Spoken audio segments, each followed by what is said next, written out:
Reconnu territoire démonstrateur Rêve 3 et pôle d'excellence régionale lin, la CCHF mise sur ses ressources locales et rurales pour entrer en transition.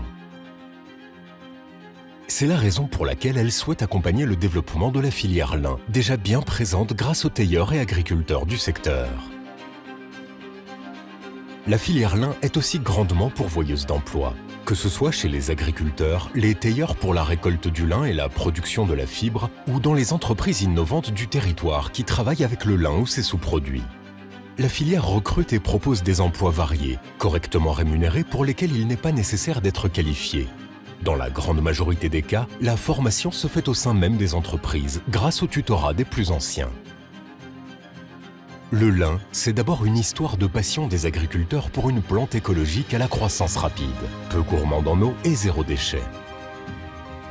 Semée en mars, la plante est arrachée début juillet, puis laissée à plat dans les champs afin de rouillir, une étape essentielle. Il lui faut alors un savant mélange de pluie et de soleil pour que la fibre puisse donner le meilleur. Elle est ensuite enroulée sous forme de balle et mise à l'abri fin août. Dans l'intervalle, sa floraison, mi-juin, aura recouvert le territoire d'un immense et joli tableau bleu.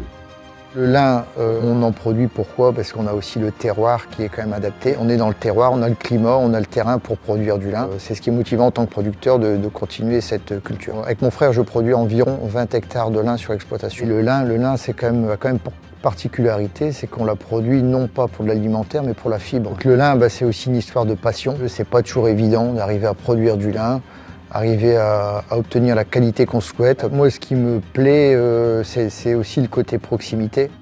Mais bien avant la récolte, bien avant la transformation de la fibre de lin en tissu, tout commence par la semence. Et cela, c'est le travail de Franck Brigaud, semencier à Warem, et de l'un de ses salariés, Clément Vlaminck. Notre travail consiste à produire de la semence. Donc on travaille à peu près avec la moitié des taillages européens. Et on est sans cesse en amélioration sur les procédés de triage, les procédés de traitement pour offrir la semence de la meilleure qualité possible. On travaille dans l'usine entre 5000 et 6000 tonnes de semences qui représentent à peu près 40% de la production française. Ce qui me plaît de travailler dans la semence de lin, c'est de travailler avec du vivant. Il faut d'abord être passionné, il faut être minutieux. Ensuite, il faut avoir aussi un bon esprit d'équipe. C'est une tâche et un métier assez spécifique, il n'y a pas de formation à l'extérieur. On doit suivre une formation en interne. Donc c'est pour ça que j'ai choisi d'intégrer la filière lin. Après la récolte du lin, ce sont les entreprises de taillage qui prennent le relais. Sur le territoire de la CCHF, elles sont 4 à faire un travail essentiel. Extraire de la tige de lin la fibre dont on fera ultérieurement du fil.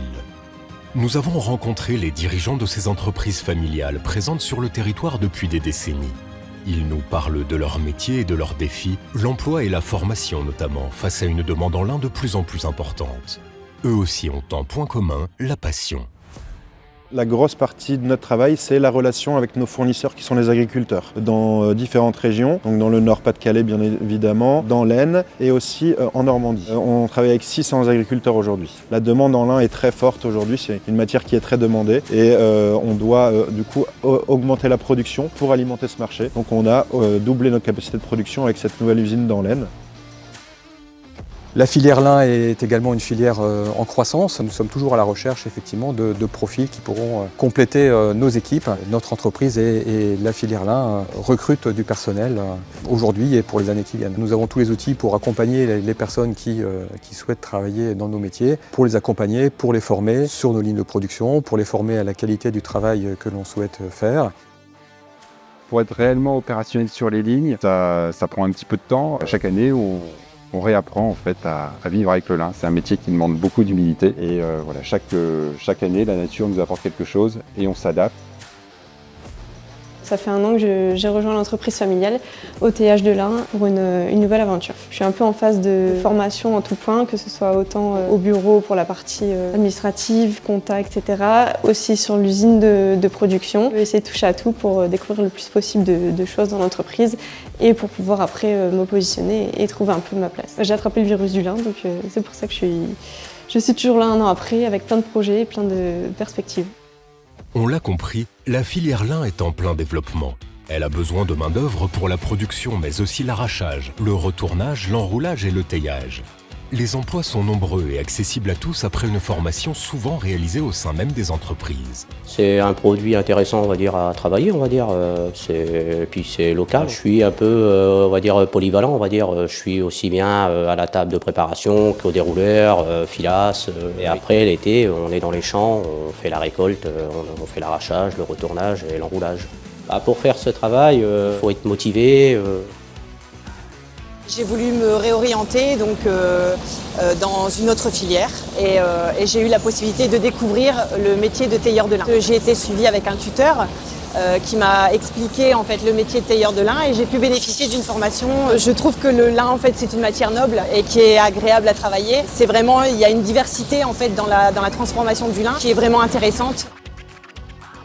Je travaille ici comme responsable maintenance. Alors, mes activités principales, ce sont la révision du matériel de récolte, la maintenance dans l'usine et pour une partie de l'année, les travaux de récolte dans les champs. Ce qui me fait vibrer au quotidien, c'est d'avoir une machine qui fonctionne bien. C'est un métier passion. Il n'y a pas de routine dans mon métier, chaque jour c'est différent. Le dynamisme de cette filière, la CCHF lui apporte son soutien depuis très longtemps. Consciente des enjeux pour le territoire en termes d'emploi, de formation, mais aussi de recyclage de ses sous-produits, comme les ANA, la collectivité s'est attelée à plusieurs projets concrets.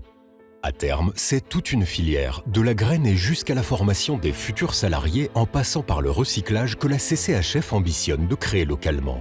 Quelle action de la communauté envers le lin? La première et certainement la plus emblématique, c'est notre réseau de chaleur à Wormhout, centralisé près de la piscine. Donc cette chaufferie alimentée aux ANA de lin alimente la piscine en elle-même, mais également tout un réseau destiné à chauffer un EHPAD et l'ensemble d'un groupe scolaire. Parallèlement, la CCHF soutient et finance 2 thèses de chercheurs qui sont domiciliés à l'ULCO. Nous, ce que nous voulons à la communauté, c'est la création de richesses en travaillant avec ce qui est chez nous et tout cela également dirigé vers l'emploi pour pérenniser, développer les emplois actuels, mais véritablement avoir une démarche proactive, c'est-à-dire voir les emplois de demain, identifier les formations nécessaires et ce, bien évidemment, avec la région. Cette chaufferie, unique dans la région, intéresse jusqu'à des étudiants en école d'ingénieurs à Lille qui sont venus la visiter. On a été assez étonnés par ce projet parce qu'on trouve que c'est vraiment important de créer des structures comme ça qui permettent vraiment de revaloriser les déchets. Cette jeune chaufferie, elle a vraiment beaucoup d'avenir et elle permet de recycler entièrement le lin. Quant au partenariat avec des chercheurs de l'ULCO dont parle André Figoureux, François Delattre, enseignant-chercheur, nous en résume la teneur et son intérêt économique. Les coproduits du lin sont, au-delà de la fibre, des produits qui pourraient être considérés comme des déchets, mais qu'on va pouvoir valoriser d'un point de vue économique. L'originalité de nos recherches, c'est d'utiliser ces sucres pour pouvoir fabriquer un certain nombre de matériaux composites. Donc au-delà des composites et de leur fabrication, nous avons des projets qui concernent l'étude du rouissage au champ. Histoire de passion, histoire de famille, le lin c'est aussi une histoire d'innovation. Sur le territoire, ils sont déjà 2 à avoir compris que le lin, au-delà du textile, pouvait avoir 1000 autres vies. À l'Éclosoir, la couveuse d'entreprise de la CCHF située à Wormhout, nous avons rencontré Dinov et Prodelin. Leurs dirigeants nous expliquent comment le lin est devenu la matière première de leur toute jeune entreprise en plein développement. J'ai découvert le taillage de lin, la culture et toute la filière et je ne l'ai jamais quitté. Et en 2019, on a développé mon gobelet en lin. On vend des gobelets en lin un peu partout en France, même à l'étranger. Notre objectif, c'est de développer toujours plus de produits en lin, puisque finalement, c'est ce qui nous passionne le plus, et de développer des produits qui ont une dimension éco-responsable. Donc le lin s'y prête bien. Alors, ce que l'on fait au sein de Prodelin, c'est la valorisation des ANA de lin. Les ANA de lin, c'est le coproduit de l'activité de taillage de lin. Il y a une volonté de fonctionner en circuit court, limiter au maximum l'impact sur l'environnement. C'est pour moi une fierté de maintenant avoir un rôle concret et directement actif sur la valorisation d'un produit agricole. Je pense qu'aujourd'hui, le lin, c'est quand même dans l'air du temps. D'autant plus, je pense que depuis le Covid, le Made in France a quand même pris une part beaucoup plus importante. Je pense qu'on sera capable, dans peu de temps, de travailler peut-être en circuit court. Si vous posez des questions sur le lin, n'ayez pas peur, venez voir les agriculteurs. Ainsi s'achève notre immersion au cœur de la filière lin sur le territoire de la CCHF. Un secteur en pleine effervescence dont le potentiel ne cesse de croître. Et demain, qui sait ? Peut-être verra-t-on ici relocaliser toute une chaîne de production allant de la culture de la plante jusqu'à la fabrication des vêtements. Un avenir prometteur qui pourrait bien transformer le paysage économique de la région.